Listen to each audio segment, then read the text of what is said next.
salat. Maka mana qalat ayyuhuma alladhi yuj'al al-iftar wa yuj'al as-salah, yu'ajjilul iftar wa yu'ajjilus salah. Mana sahabat yang menyegerakan iftar dan menyegerakan untuk salat? Maka dikatakan Abdullah ibnu Mas'ud. Berkata Aisyah, qalat kadzalika kana yasna'u Rasulullah sallallahu alaihi wa ala alihi wasallam.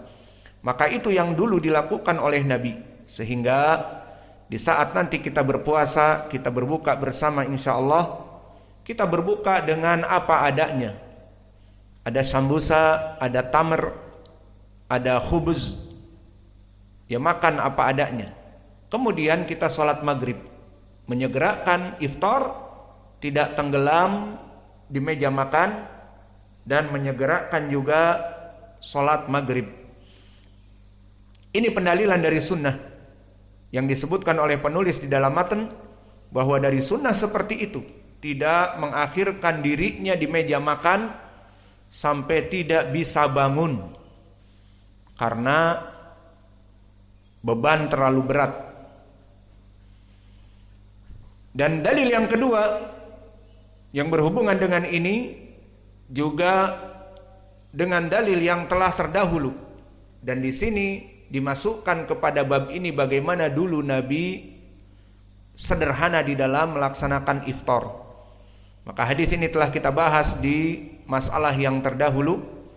Qala Abu Daud Sulaiman ibnul Ash'ath As-Sijistani rahimahullah, haddatsana Ahmad ibn Hanbal, haddatsana Abdur Razzaq, haddatsana Ja'far ibn Sulaiman, haddatsana Thabit al-Bunani annahu sami'a Anas ibn Malik yaqul kana Rasulullah sallallahu alaihi wa ala alihi wasallam yuftiru ala rutubat qabla an yusalliya, fa in lam takun rutubat fa ala tamarat, fa in lam takun hasawatin min ma'in. Fi hadal hadis barakallahu fikum, wajah pendalilannya jelas bahwa Nabi Muhammad dulu tidak tenggelam di meja makan di saat sedang berbuka. Maka dipersaksikan oleh Anas ibnu Malik bahwa dulu Nabi yuftiru ala rutubat, hanya berbuka dengan kurma yang basah rutubat. Telah kita bahas di pelajaran lalu. Maka sebelum salat makan beberapa dari kurma yang basah. Fa in lam takun rutubat fa ala tamarat. Jika tidak didapati rutubat maka memakan tamr yang kering. Fa in lam takun hasawatin min ma'in. Dan jika tidak didapati apa-apa, dia berbuka dengan air. Maka ini yang dilakukan oleh Nabi di saat berbuka, dengan apa adanya. Dan hadis ini telah terdahulu mahaluh indak ya Hudzaifah, mahaluh hada sanad. Ain mikrofon.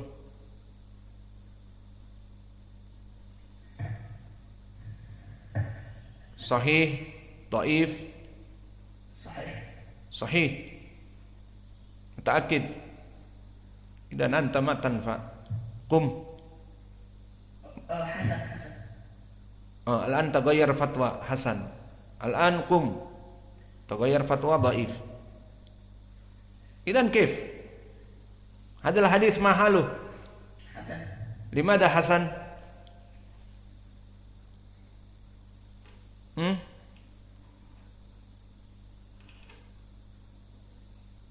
Ta'al idza ma tujib ta'al.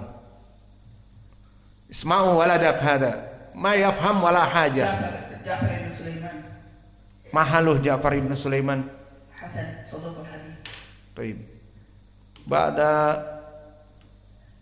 lati walutayya, setelah cari kanan dan kiri. Allahul musta'an. Seperti itu thalabul ilm. Tidak mencatat. Coba kemarin dicatat, dihafal, murajaah, bukan main HP. Waktunya terbuang. Allahul musta'an. Maka di hadis yang hasan yang kita jelaskan sekarang, dan di hadis Aisyah menjadi pendalilan bahwa dalam keadaan berbuka puasa itu tidak tenggelam di meja makan, dan membantah di dalam hadis Ibnu Abbas yang terdahulu di awal pelajaran bahwa hadis 3 orang yang tidak dihisab oleh Allah jika dalam keadaan makan, berarti di sini orang yang berbuka makan. Dan siapa orang yang berbuka puasa termasuk 3 dari orang-orang yang tidak dihisab oleh Allah.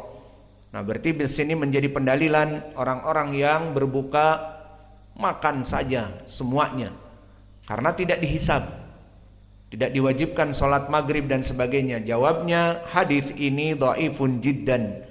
Abu Sobah matruk, ditinggalkan oleh para ulama, seperti berkata An-Nasai juga, tadi lupa tidak disebutkan, qala Nasai matrukul hadis, dia hadisnya dilempar to the trash, dilempar ke recycle bin. Maka hadis ini dhaif, tidak diamalkan. Maka tinggal kita mengamalkan hadis bagaimana sunnahnya Nabi melaksanakan buka puasa, menyegerakan iftar dan menyegerakan salat seperti Aisyah katakan, Ibnu Mas'ud melaksanakan seperti Nabi. Dan begitupun di hadis-hadis yang telah kita lewati bagaimana Nabi mencukupkan dengan memakan tamr sebelum salat. Maka permasalahan sampai meninggalkan salat maghrib, kalau misalnya dia masih salat maghrib dalam keadaan mendapatkan 1 rakaah ke masjid, labas, meskipun masbuk, dan di sini yang masbuk dipukul. Namun bahkan jika dia tidak masuk ke masjid, tenggelam di meja makan dan berenang-berenang di sopnya, maka di sini dia masuk kepada keumuman al-adillah tentang haramnya meninggalkan salat jamaah. Seperti hadis yang muttafaqun alaih dari Abi Hurairah, laqad hamamtu an uhriqa buyutan lihaula al-mukhallafin an salatil jamaah. Nabi telah berazam, berhimmah bahwa aku meninggalkan imam dan menjadikan penggantiku, dan aku membawa kayu bakar untuk membakar rumah orang-orang yang tidak melaksanakan sholat berjamaah. Maka ini adalah pendalilan yang keras bahwa sholat berjamaah hukumnya wajib. Dan juga di dalam Al-Quran, warka'u ma'ar raqiin, maka rukuklah bersama orang-orang yang ruku. Maka sholat berjamaah adalah wajib bagi seluruh kaum muslimin. Dan gambarannya, jika mereka berpendapat bahwa salat berjamaah itu bukan wajib ataupun sunnah, maka inilah penyebab kenapa masjid-masjid kosong, karena berpendapat hanya sunnah. Dan sunnah malas, pas lagi ada acara-acara sebelum maghrib itu, kita dulu ingat waktu SD 5:30 itu diberikan film-film Tom Jerry, Defender of the World, The Earth, dan yang lainnya, Flash Gordon. Ingat waktu kecil. Akhirnya, mau salat maghrib, ntar ujungnya gimana? Happy ending atau bad ending? Dan sebagainya.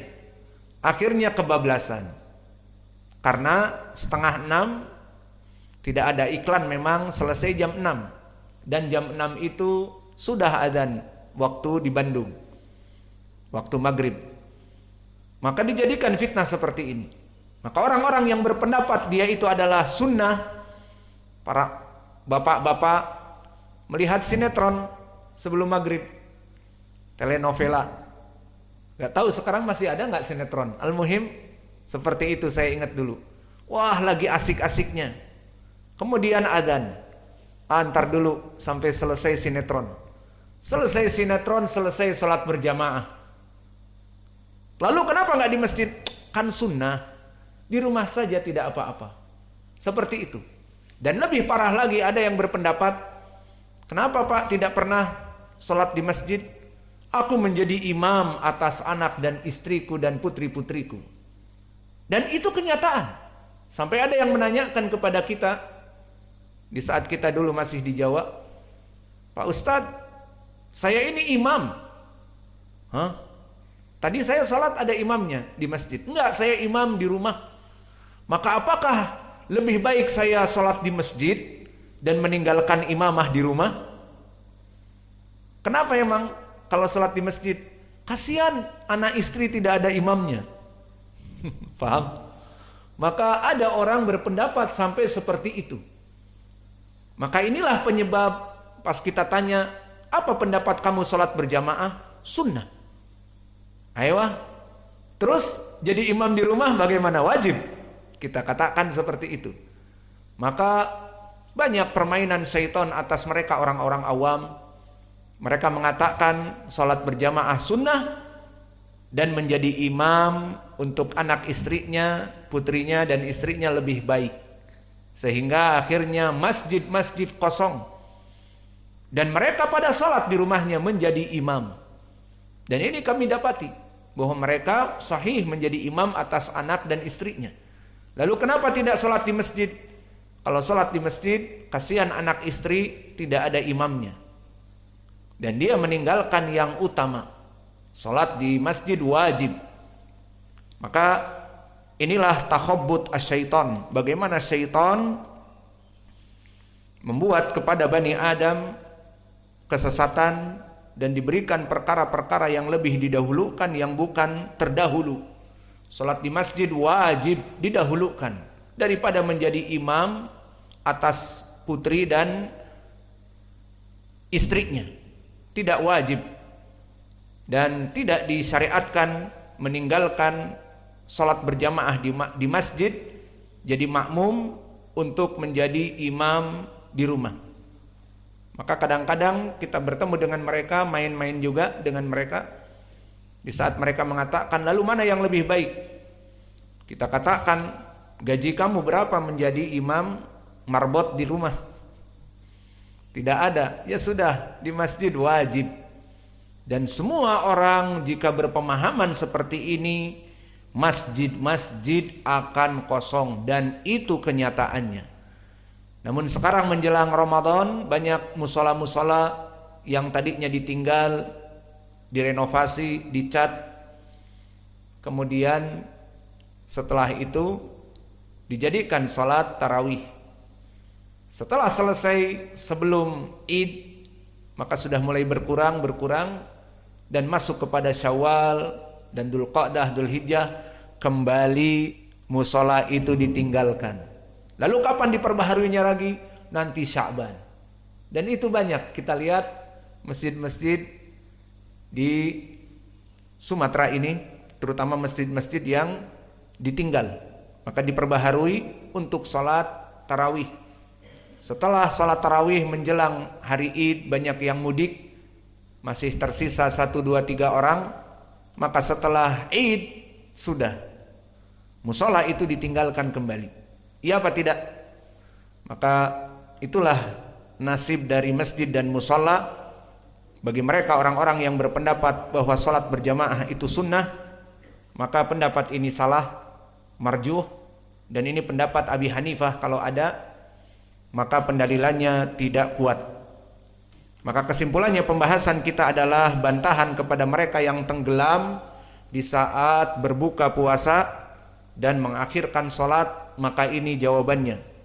Jawaban dari hadis yang pertama dhaifun jiddan, dan penulis memasukkan cukup dengan 2 hadis bagaimana Nabi itu menyegerakan al-iftar dan menyegerakan sholat maghrib seperti difatwakan oleh Aisyah dari perbuatan Ibnu Mas'ud mengikuti Nabi. Dan begitupun bagaimana dulu Nabi hanya sederhana memakan rutubat ataupun tamr atau air kemudian sholat maghrib, tidak tenggelam dan berenang-renang di meja makan. Maka ini yang bisa kita berikan. Wa naktafi ila huna wa jazakumullahu khaira wa barakallahu fi ilmikum. Semoga Mereka para ikhwah yang ingin memberikan tamar kepada kita, segera dikirim. Semoga ada. Berdoalah